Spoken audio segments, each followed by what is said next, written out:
Hi hello नमस्कार. आज होता गुढीपाडवा, त्यामुळे तुम्हाला सर्वांना गुढीपाडव्याच्या खूप खूप शुभेच्छा. तर आमच्याकडे पण गुढी उभारली होती, छान पाट्यावरती मी रांगोळी काढली, त्यानंतर गुढी उभारली, गुढीची पूजा वगैरे केली. त्यानंतर मग आम्ही जेवणाला लागलो. तर मी इथे पुरी तळत होते गरमागरम आणि दुसरीकडे जेवण पण चालू होतं. तर जेवायला होतं वरण भात, बटाट्याची भाजी, बिरड्याची भाजी, श्रीखंड पुरी असं नैवेद्य वगैरे दाखवलं आणि जेवायला बसलो.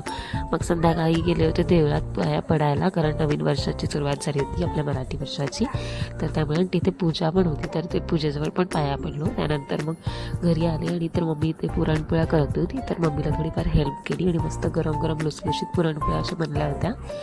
नंतर मग रात्री असावरीच्या बड्डेला गेलो होतो, तर तिकडे जेवलं वगैरे आणि नंतर मग आमच्याकडे पिक्चर होता छावा, तर तो बघितला. तर असा होता माझा आजचा दिवस आणि अशाच नवीन नवीन व्हिडिओ बघण्यासाठी चॅनलला सबस्क्राईब करा. So bye bye.